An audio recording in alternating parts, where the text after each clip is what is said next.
So, welcome back from the break. You're still watching an intimate review. We're getting into our next conversation. And just about less than a week ago, the Recording Academy of the Grammys made an announcement that they have added 3 categories to the already existing ones at the Grammys. And that included the Best African Music Performance. And it caused a lot of stay on social media because for the number of sounds that have been recognized for that particular category, we had HIGHLIFE in there, and also Ghanaian drill. Now, the interesting bit is that there are conversations, what is Ghanaian drill? It should have been Asaka. It should have been, where is HIPLIFE? HIPLIFE came before all of these. Why don't we have HIPLIFE and all of that there? And so today we have 2 gentlemen who have been vocal about this. One on my left, the other on my right. And the one he read on Twitter has been writing a lot of things. Yabuedo Ayabwafo is here with us. Of course, it's not new to the show. You're welcome. Good afternoon. Afternoon, hi then. We're good. On Saturday, I was hanging out with him. We're just I realized. yeah. And also, the big man himself, would you pray down? See that man? Let's say. The small boy himself. How you doing? We're good. Good Happy belated birthday. Thank you. I think I saw it, but you didn't call me for anything. No drink up, nothing. The way they're doing, it means, yeah. You know how you look. But good to have you. First off, let me not ask what you think about it. Let me ask, do you think those 2 are enough recognition for Ghana music? I think it's enough. I don't know which genre again that we will want to... HIPLIFE? No, HIPLIFE, yes, it was strange for people to be calling for that. But my point was that hip and then life, the hip-hop, and then the life, which for me, well, maybe the trick is that it has outlived its purpose. I mean, when I saw the BBC thing on the HIPLIFE, where the argument as to who even owns it was too much, the controversies were too much, then I realized that there's something wrong. Because then we might not be the people to hold it firm. Okay. I thought that was the only thing that could have held us on for after HIGHLIFE.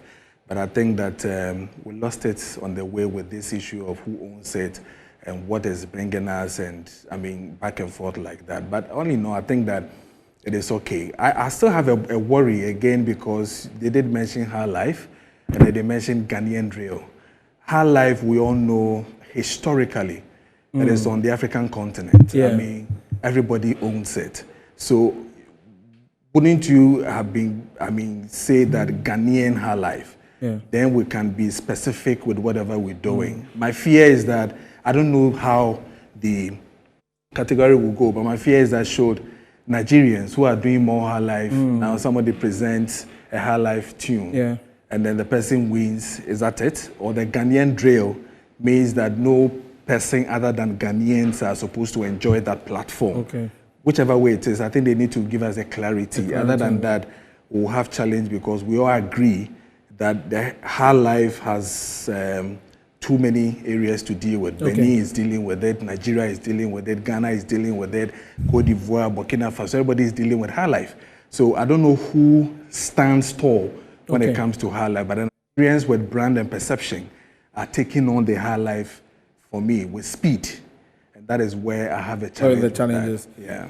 I mean, you are relatively new school, so when we were talking about the genres, like the Asaka thing that came in, were you surprised it was in there? And no, also just less than a year ago, we had a meeting with Harvey Mason Jr. when it was the Grammy CEO. Questions were asked: how do we get our musicians there, our sounds there? And he said that if there's a strong movement for it, then it could be, recognized as such. Do you think that we've done well having, they didn't say Asaka, they said Ghanaian drill in there? Well, I think Ghanaian drill was the surprise for most people. Okay. But it wasn't a surprise to me. Because if you look at the past, let me just narrow it to the past 3 years. There hasn't been a genre of music in Ghana that has gotten the level of media attention like Ghanaian drill has got. We had the likes of Genius, Vice, Complex, Audiomack, all going to Kumasi to even do documentaries about it these past 3 years. So it's been the most vibrant genre of music that has come from Ghana in a very long time. I think the same wave as Zonto did, but this one had a bigger press attached to it. Yeah. And we had the likes of Virgil Abloh co-signing it. And if you have someone like the late Virgil co-signing your type of music, it means it has seeped into the main American culture. Plus, drill in its own nature is a popular aspect of hip-hop, which originated from Chicago, and we have the UK drill scene. And for a group of Ghanaians to be so impressive, to do that kind of music and do it to the extent that pioneers were loving it, I think it's a tribute to Ghana to have our own version of drill. Because there's no other drill apart from Chicago and UK. Now we have Ghanaian drill. So no, but even the name, couldn't it have been Asaka? Yeah. No, like you see, here's the thing. This is the same thing we did with HIGHLIFE. Okay. When Reggie came in, it was basically hip hop he was doing. He just did it in his local language. Yeah. After some years came, we added the elements of HIGHLIFE to it. But basically, HIGHLIFE was hip hop done in a Ghanaian way. And when we all began to see the world through our mobile phones, realized it was hip hop. So everybody was doing hip hop. Everybody was calling their music hip hop. If we stick to Asaka, very soon a section will say, "Oh, Asaka is Kumasi music." Okay, yeah. This one will say, "Oh, it'll be Kumasi music." But if you use Ghanaian drill, it covers every single scope. Rather than you go hear Ghan drill, tree pop, and the rest, like the way. But there's Ghan drill, you know. You see. Yeah, there's Ghan drill now. If they say Asaka, people will feel it's limited to just Kumasi. Okay, that makes sense. But are we not jumping the gun? See, I've made the argument that there were lots of sounds that were recognized there. And if this particular category, if they take you like 7, women, I'm just saying, we may not even have a nomination as compared to others. Or what do you think? No, but you see, here's the thing. You'll be surprised that the category will come and you probably not find a song from all the genres because the wedding was not limited to. So if you do Bobo and it cuts across, it can be nominated. Yeah. I think that's where people got lost because it's not limited to. Just that we are giving prominence to probably sounds that they've heard. When Harvey came to town, sounds he heard, what they've seen. That's why they gave prominence to certain elements or certain genres. But it doesn't necessarily mean by force we are taking. Once it's from Africa, it enters that category. You just need to work hard at your music to get that recognition. Okay. But you know, Kojo said something, and over the weekend we heard Hammer explaining the whole HIGHLIFE, saying that Reggie Rockstone brought it, or Brafo taught us how it's done, and then Sarkodie took us international. The Ghanaian drill, like you said, right now, HIGHLIFE, we don't even get to know who brought it. The problem is the identity and everything. This Ghanaian drill, has it been documented enough? Come 10, 20 years.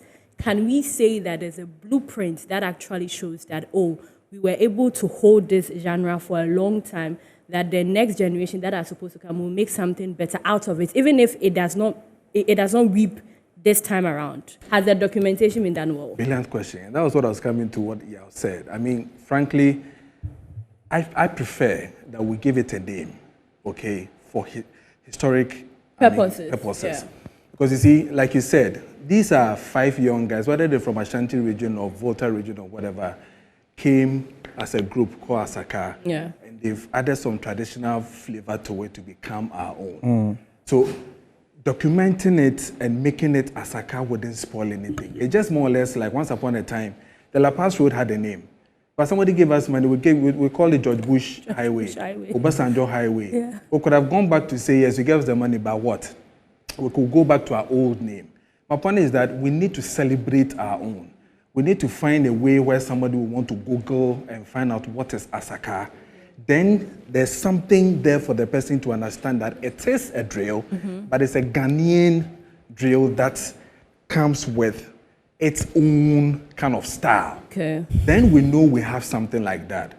Other than that, we'll continue to lose every single thing that we do. Now, they have named it Ghanaian drill. So everywhere you go, it is called Ghanaian drill. But we know within that, anybody who does that kind of drill, we call it Asaka music within the space. So why can't we document it and put it down? We did Azonto, and then later on we saw Oliver Twist and the rest destroying the whole processes again, and then they own it. Then Azonto became something else for us. Now we have lost the identity of the Azonto now. So my point was that the moment they said Ghanaian drill, no problem, because he's a white man. But within our space, this is how we call it. Now listen, you have Kizomba, which is Angolan music and dance. You have one that they choose from Zimbabwe, Chinimuga or something. Now, when you type, I type that particular name, and then it refers me to a particular man called Thomas or Pat, but I think it's Patrick or Thomas or something, who started that particular genre. And they aligned everything historic to him and making that son of genre very popular when it comes to Zimbabwe. Even though it is not a mixed foreign thing, but we all know that, for instance, Kizomba is a mix of jazz and romantic and blah, blah, blah. The Afrobeat with an S, Afrobeat with that S, is still mixed with some calypsos and all those things, including HIGHLIFE.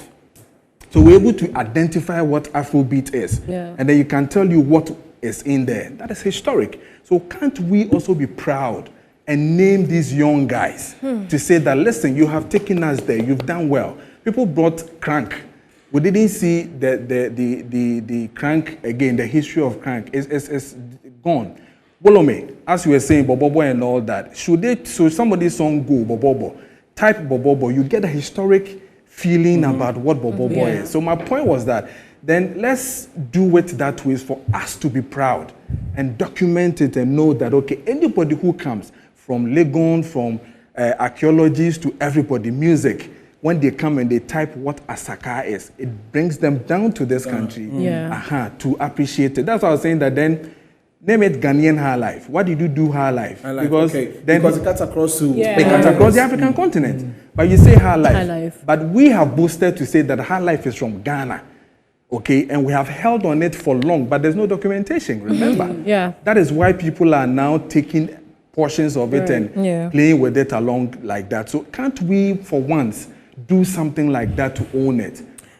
That is where I agree with you, but I feel like it's because the drill is not really from us, and we are making an adaptation of something from Chicago, and hence they need to categorize that it's a Ghanaian thing. Yeah, so Obroni is smart. So Obroni is still holding on to the drill. Because it's from him. So the word drill is there. I'm saying that if Obi there so draw kakra so move for it to be green, it changes from drill to something else.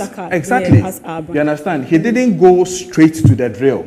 He added a flavor. When you read the whole history about these boys and what they've added to it, and when you listen to it, yes, it is the drill kind of thing, but there's some kind of flavor There's something that changes the whole rhythm. Okay, so that's what I'm saying, that then own it, because why? The world, we copy each other. But there's a trick that you copy and you copy well. So if they have copied them, they have copied well. Let's own it and guard it, rather than leaving it go like that. If a Nigerian does a drill, does it like the Ghanaian drill, how are we going to we'll call it Asaka, then he will be shamed. Or we'll say Nigerian drill. So then Togo does and Togo drill. Then Nigeria, so then Benin we don't drill. own an identity. And I think one of the problems over the years with Ghana is that we do, like how we did Azonto among others, but we have not been able to own it. We have not been able to hold it for a very long period. But then I'm very much concerned about HIGHLIFE. You know, you were talking about Nigeria also having HIGHLIFE. And then these days in Ghana, we realize that most of our young folks shy away from the genre HIGHLIFE, though we have the likes of Akwaba Jr., we have Kofi Kinata, we have Kwame Eugene who have been doing HIGHLIFE. But we see others do HIGHLIFE, and then they classify it as Afrobeat, though we can really see the contents of HIGHLIFE in there. Now, with this nomination or with this thing added to it, is it possible that young folks in Ghana now would now jump on the genre HIGHLIFE? I don't think so. I think the young guys would rather jump on the drill again, more drill, because that is where their thing is towards. But I think that it is a fine opportunity for our young guys who started HIGHLIFE, the Kwabners, and all people to now, Bisake Day, to now test the whole thing now. We wanted to be at Grammy, now we are there. So then let us feel your presence. Let us feel what it is that you're really doing. That is, it is. I would have loved to see Bisakede, taking something there, because one of his music tracks been used for a movie. Yeah. So it tells you the level how life, has gone with these people. So I see Bisa. I will not be surprised if Bisa's, the Kofi Kenates, Kwabna, Akwabwa, who writes very well with her life, we'll see them doing it. I don't see any new guys really coming in. Getting into the it. Other commentary that has come in is respect to the sound itself, like how the music sounds in the ear, because as yet again, in reference to Harvey Mason, he says a lot of people are on the board. They listen to the song, trash.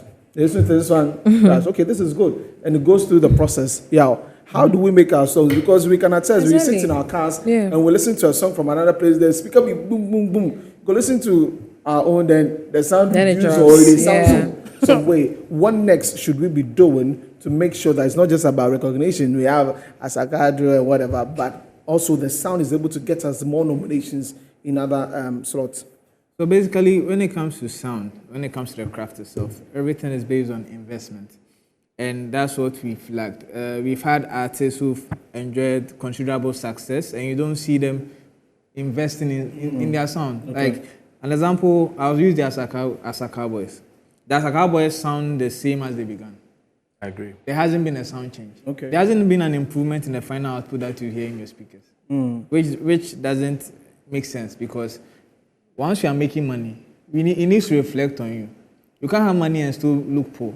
You change your clothes, you buy a fancy house, you buy a car. That's the same thing that needs to enter into the sound.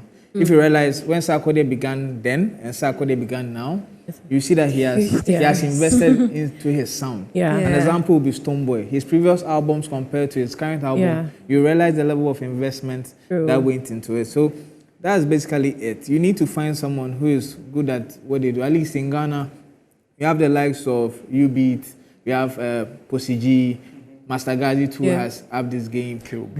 Yes, we have people who can do the job. So if you've gotten a level of success and you can afford, you need to put that money back into it. I think that's one reason why we always fight to Shatta, but he doesn't understand. Because we feel at the level that he is, it's not as if we are saying his songs are not good. But we feel that his output does not reflect the kind of artist he is. We see you as one of our biggest artists, so your sound should also reflect the status we are giving you. But some too say in fans they like the conco like that. But on the back of what you are saying, I'm thinking. So at a point in time, we could see that in Nigeria, most of 70% of their content were solely Nigerian made. Can there be a deliberate attempt where, as in Ghana, there's a collective agenda to push the Asaka or the Ghanaian drill, whereas producers, like you said, put in the effort to make sure that whatever sound we are promoting, we are pushing, is that of the global standard? Can we get like producers, music makers, sound engineers coming on board as a collective? And if we can, where do we start? So definitely we can get people on board, but at the end of the day, it's all about finance. There are some equipments you need to make a particular sound that we don't have some. You don't have the money to buy it. So that's where Gamro comes in. Gamro collects royalties, even though they don't have a license now. But the issue is, the amount of money you can make locally is bigger than any amount you make outside. Because your home base is here. Most of your songs are played here. Stonebwoy will make more money locally than he will make from the foreign land. If Gamro was working effectively. Because you are taking from spinners, you are taking from parties, weddings, every musical event. You are taking from the media. That's this, and in Africa, Ghana particular, there is no event that has music is not part. Let's be honest. From church, funeral, everywhere. So if we are able to find an income stream where everybody in the value chain is making money, it will force them to invest in equipment. You get me? It will force them to buy that sound card that will change the tone. It will buy that machine. Even some of them, the software they are using, it's not original. It's torrent. It's torrent. They are not paying for themselves, so you don't get the quality. But But if there's money coming in, now they can buy equipment, buy the plugins and things, and the sound will change for us. I feel like if we want to win a Grammy so bad, we need to really study the songs that have won Grammys and find exactly what is so different from theirs compared to ours, and maybe look at it and work upon it in order for us to be able to produce sounds that will be Grammy worthy. Do we even know these things? Are we aware? Are musicians and beats makers, are they even aware? Well, I think we know. If you follow the Grammys, you know the most awarded African artists. In fact, you know the type of artists they nominate. If Westcade's album, which was very popular, could not win the Grammy, then you know. But it's not about popularity, is always right? in there. It's not about popularity with It's Grammys. not about popularity. And this is the thing: the Grammys is made up of musicians, and like it's basically peers who select and vote. So it's more of what they hear. So if they love your sound, you be it. But popularity just adds up to the fact that to the hype. But that is not the core. The core is how you make them feel inward, the quality, the sound, the composition, and every single aspect of it. Okay. Kojo, as we wrap up on this, and this is your final thoughts for the industry as we have it now. Everybody, I go take Grammy cam. I'll go take the Grammy cam. Our guy, Gambo. He's working so hard. I mean, really, what as a stakeholder in the industry, should we be fixated on a Grammy? Do you think that validates our sound? And if not, what else should we be doing as an industry to just help our sound and grow it?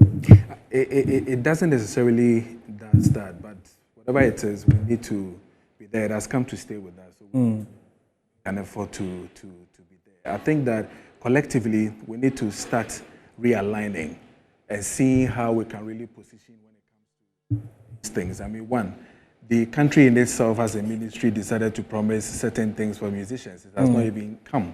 The studios and all those things that they keep talking about. These are some of the investments he's talking about. We don't have these things. For instance, I miss the late Bodo Stega. I think this would have been the time for him, for his beat, what he did for the Lumbers, for Ramponsens and all that, for us to stand the test of time. But are we having the same likes again? No. If we're not, then what are we really doing? I know people like Killbeats and the rest are doing serious songs for foreign musicians and all that. So it tells you that there's some form of quality in the game. There's some form of quality sound that people appreciate. So I think that we need to quickly, the producers, the music producers quickly have to sit and then get one focused team agenda to see us get there. Other than that, we'll have a problem. Okay, we are wrapping up. Camilo has a nomination. Yeah, we wish him well. I think it's good. I would have, in fact, I thought he was going to win the Artist of the Year anyway. But it didn't happen. Okay. That was my thing. Camilo, you will take him. Maybe voting too. Okay. Well, let's wait to see. Our viewer on Instagram, Egbert Brahma says, Desi, the category recognizes all genres in Africa, even Jama Asopo. The article said a recognition of African music and not limited to Afrobeat and highlife. I think we had mentioned that. Okay, so many thanks. For coming in. He's a super guy. He's your hero. It is in the plot more things. And of course, could you pray senior man if we get Ghana Creative Arts Council? All right. Thanks for coming here. Let's do this.